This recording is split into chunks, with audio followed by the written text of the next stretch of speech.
Friends, welcome back to our channel. 2ാം ക്ലാസ്സിലെ അറബിക്കിൻ്റെ 2023-24 ഓണപരീക്ഷയുടെ ക്വസ്റ്റ്യൻ പേപ്പറാണ് നമ്മൾ നോക്കാൻ പോകുന്നത്. അപ്പോൾ എല്ലാ കൂട്ടുകാരും എക്സാമൊക്കെ അടിപൊളിയായിട്ട് എഴുതിയിട്ടുണ്ടാകുമെന്ന് വിചാരിക്കുന്നു. നമുക്ക് എന്തൊക്കെ ക്വസ്റ്റ്യൻസാണ് വന്നിട്ടുള്ളത്, ആൻസേഴ്സ് എന്തൊക്കെയാണെന്ന് നോക്കാം. റെഡിയാണോ?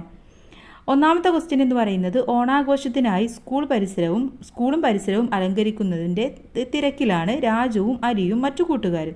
വിവിധ വർണ്ണങ്ങളിലുള്ള ബലൂണുകളായിട്ടാണ് അലി സ്കൂളിൽ വന്നത്. ഏതൊക്കെ വർണ്ണങ്ങളിലുള്ള ബലൂണുകളാണ് അവൻ്റെ കയ്യിലുള്ളത്? ഹയ്യാനുലവ്യൻ, നമുക്കിവിടെ നിറം കൊടുക്കാനാണ് പറഞ്ഞിട്ടുള്ളത്. ഓക്കെ, ഇതാണ് അലിയുടെ കയ്യിൽ ഒരുപാട് ബലൂണുകളുണ്ട്. അപ്പോൾ ഓരോ ബലൂണിനും നിങ്ങൾക്ക് ഓരോ നിറം വെച്ചിട്ട് കൊടുക്കാവുന്നതാണ്. ഓക്കെ, ഇനി അടുത്ത ചോദ്യം നോക്കൂ. സ്കൂൾ ബലൂണുകൾ കൊണ്ട് അലങ്കരിക്കുന്നതിനിടയിൽ ഒരു ബലൂൺ മുറ്റത്തെ മരത്തിൽ കുരുങ്ങി. അലി സങ്കടത്തോടെ മരത്തിന് മുകളിലേക്ക് നോക്കി നിൽക്കുമ്പോൾ അതുവഴി വന്ന ബബ്ലു തത്ത അലിയുടെ സങ്കടം കണ്ടപ്പോൾ കാര്യം അന്വേഷിച്ചു. അപ്പോൾ ബബ്ലു തത്തയും അലിയും തമ്മിലുള്ള സംഭാഷണമാണ് നമുക്ക് എഴുതേണ്ടത്. അപ്പോൾ ഇവിടെ 2 ഹിൻസ് തന്നിട്ടുണ്ട്. അല ഹാദി ഷജറ, ആ മരത്തിൻ്റെ മുകളിൽ, ബലൂണി, എൻ്റെ ബലൂൺ, ഇത് രണ്ടുമാണ് തന്നിട്ടുള്ളത്. ഓക്കെ, നുക്കമ്മിലുൽ ഹിവാർ നമുക്ക് പൂരിപ്പിക്കാം. അപ്പോൾ ബബ്ലു തത്ത പറയാണ് സ്വബാൽ ഹൈർ, ഗുഡ് മോർണിംഗ് പറയാനല്ലേ. അപ്പോൾ അലി എന്താ മറുപടി പറയാ? നമുക്കറിയാവുന്നതാണ് സ്വബാഹന്നൂർ അല്ലേ, സ്വബാഹന്നൂർ എന്ന് മറുപടി പറയും. അപ്പോൾ ബബ്ലു തത്ത ചോദിക്കുകയാണ് മാസ, എന്താ പറ്റിയത്? അപ്പോൾ എന്താ അലി പറയാ? എൻ്റെ ബലൂണ് എന്ന് പറയല്ലേ. അപ്പോൾ അവിടെ എഴുതേണ്ടത് ബലൂണി എന്നാണ് അല്ലേ, ബലൂണി. അപ്പോൾ വീണ്ടും ചോദിക്കുകയാണ് ബബ്ലു തത്ത, അയിന എവിടെയാ ബലൂണ്? അപ്പോൾ എന്താ പറയുക? അലഹാദി ഷജറ, മരത്തിൻ്റെ മുകളിലാണല്ലേ, അലഹാദി ഷജറ. അപ്പോൾ ബബ്ലു തത്ത പറയാണ് ഇതൊക്കെ ഞാൻ നിന്നെ സഹായിക്കാം. അപ്പോൾ എന്താണ് അലി പറയുക? ശുക്രൻ. അപ്പോൾ ബബ്ലു തത്ത അഫുവൻ എന്നും പറയും. വളരെ സിമ്പിളായിട്ടുള്ള വളരെ ഒരു ചെറിയ ഒരു ഹിവാറാണ്. അപ്പോൾ കൂട്ടുകാരെല്ലാവരും എഴുതിയിട്ടുണ്ടാകുമെന്ന് വിചാരിക്കുന്നു. ഇനി അടുത്ത ചോദ്യം നോക്കൂ. ബലൂൺ കയ്യിൽ കിട്ടിയപ്പോൾ അലിക്ക് വലിയ സന്തോഷമായി. അവൻ ബബ്ലു തത്തക്ക് നന്ദി പറഞ്ഞുകൊണ്ട് പാട്ടുപാടി. നുക്കമ്മിലുൽ മന്ദൂമ, നമുക്ക് താഴെയുള്ള കവിത ഒന്ന് പൂരിപ്പിക്കണം. കവിത പൂരിപ്പിക്കാനുള്ള ഹെൽപ്പിംഗ് വേർഡ്സ് നമുക്ക് തന്നിട്ടുണ്ട്. യാ ബബു ഈ എൻ്റെ തത്തേ, നെൽ അബുദൗമൻ, നമുക്ക് കളിക്കാം. അന്ത ഹബീബി, നീ എൻ്റെ പ്രിയപ്പെട്ടവനാണ്. ഇത്രയുമാണ് തന്നിട്ടുള്ളത്. അപ്പോൾ നമുക്ക് ഈ മന്ദൂമയൊന്ന് പൂരിപ്പിക്കാം. യാ ബബു യാ ബബു അന്ത സുദീഖി യാ ബബു എന്താണ്? എൻ്റെ തത്തമ്മേ നീ എൻ്റെ കൂട്ടുകാരനാണ്.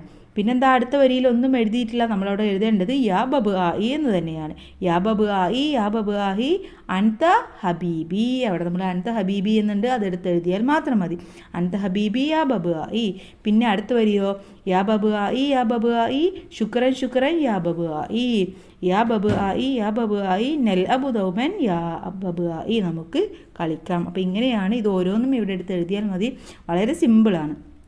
ഇനി അലിയുടെ പാട്ട് മറ്റു കൂട്ടുകാരും കേട്ടു. അവർ എവിടെയാണുള്ളതെന്ന് പറയാമോ? നുക്കമ്മിലുൽ ജുംല, താഴെയുള്ള ജുംല പൂരിപ്പിക്കണം. അപ്പോൾ ഒന്നാമത്തെ നോക്കൂ. അൽ ഉറാബു ഫൗക്കൽ മദ്രസ. ഉറാബ് എവിടെയാണ്?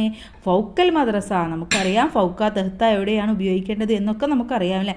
ഫൗക്ക എന്ന് പറയുന്നത് ഒരു സാധനത്തിൻ്റെയും മുകളിലാണ്. അപ്പോൾ അവിടെ മദ്രസയുടെ മുകളിലാണ് ഉറാബ് ഉള്ളത്. ഇനി ഉസ്ഫൂറോ? അൽ ഉസ്ഫൂറു ഡാഷ് ഉഷ്. ഉസ്ഫൂർ എവിടെയാണുള്ളത്? ഒരു ഉഷിൻ്റെ, ആ കൂടിൻ്റെ ഉള്ളിലാണല്ലേ, ആ കൂടിൻ്റെ ഉള്ളിലാണ്. അപ്പോൾ അവിടെ വേണ്ടത് ഫിൽ ഉഷി എന്നാണ്, ഫി എന്നാണ് അവിടെ എഴുതേണ്ടത്. ഇനി ലക്ക് നോക്കൂ. Luck dash ഷജറ. ലക്ക് എവിടെയാണ്? മരത്തിൻ്റെ മുകളിലാണ്. അപ്പോൾ അവിടെ ഫൗക്ക ഷജറ. ഇനി അൽ കിത്തോ? കിത്ത് എവിടെയാ? മരത്തിന് താഴെയാണല്ലേ. അപ്പോൾ കിത്ത് താഴെ എന്നുള്ളതിന് എന്താ പറയുക? അണ്ടർ എന്നുള്ളതിന് തഹ്ത. Very good. അപ്പോൾ നിങ്ങൾ എഴുതിയ ആൻസറൊക്കെ കറക്റ്റ് ആട്ടോ. അൽ കിത്തു തഹ്ത ഷജറ. ഇനി അലിയുടെ പാട്ട് കേട്ട് മുറ്റത്തുണ്ടായിരുന്ന മരമുത്തശ്ശി ചിരിക്കുകയാണ് ചെയ്യുന്നത്. അപ്പോൾ അവിടെ ഓരോരുത്തരും ചെയ്യുന്ന കാര്യങ്ങളാണ് മുത്തശ്ശി ചിരിക്കുന്നതും അതുപോലെ തന്നെ ഫാത്തിമ എന്ത് ചെയ്യുന്നു, ജസീം എന്ത് ചെയ്യുന്നു എന്നൊക്കെയാണ് എഴുതേണ്ടത്. അപ്പോൾ ഇവിടെ ഷെജറ എന്താ ചെയ്യുന്നത്? ചിരിക്കുകയാണല്ലേ. അപ്പോൾ അവിടെ എന്താ എഴുതുക? തെർക്കുസു തെൽഹക്കു യുൻഷിദു. തെർക്കുസു എന്ന് പറഞ്ഞാൽ ഡാൻസ് ചെയ്യുക, തെൽഹക്കു എന്ന് പറഞ്ഞാൽ ചിരിക്കുക, യുൻഷിദു എന്ന് പറഞ്ഞാൽ പാട്ട് പാടാം. ഇവിടെ മരം ചെയ്യുന്നത് ചിരിക്കുകയാണ്. അപ്പോൾ അവിടെ എഴുതേണ്ടത് തെൽഹക്കു. ഇനി ജസീം എന്താ ചെയ്യുന്നത്? പാട്ട് പാടുകയാണ്. അവിടെ എഴുതേണ്ടത് യുൻഷിദു. ഫാത്തിമയോ? തെർക്കുസു. ഓക്കെ, അപ്പോൾ അവിടെ തെൽഹക്കു ഷജറ, യുൻഷിദു ജസീം, അതുപോലെ തന്നെ തെർക്കുസു ഫാത്തിമ. Very good. ഇനി അടുത്ത നോക്കൂ. ഓണാഘോഷത്തിൻ്റെ ഭാഗമായി സംഘടിപ്പിക്കുന്ന പൂക്കള മത്സരത്തിന് ആവശ്യമായ പൂക്കൾ തേടി അലിയും കൂട്ടുകാരും തൊട്ടടുത്തുള്ള പൂന്തോട്ടത്തിലേക്ക് പോയി. പല നിറത്തിലും രൂപത്തിലുമുള്ള പൂക്കൾ അവർ കണ്ടു. ഏതെല്ലാം പൂക്കളായിരിക്കും അവർ കണ്ടത് എന്നാണ് എഴുതേണ്ടത്.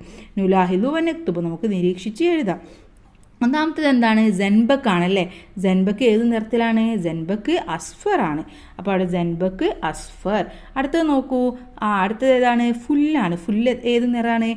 ലിലി വൈറ്റ് നിറമാണ് അല്ലേ. അപ്പോൾ ഫുല്ലുൻ അബിയൽ. ഓക്കെ, അപ്പോൾ അവിടെ ഫുല്ല് തന്നിട്ടുണ്ട്, ഫുല്ലുൻ അബിയൽ. അടുത്തത് ഏതാണ്? ആ പൂവ് നൂഫറാണ് അല്ലേ, നൗഫറാണ്. അപ്പോൾ അത് ഏത് നിറത്തിലാണ്? നൗഫർ അസ്റക്ക്. അപ്പോൾ അവിടെ കൂട്ടുകാർക്ക് നിറം അറിയാം, അസ്റക്ക് എന്ന് എഴുതി കൊടുക്കണം.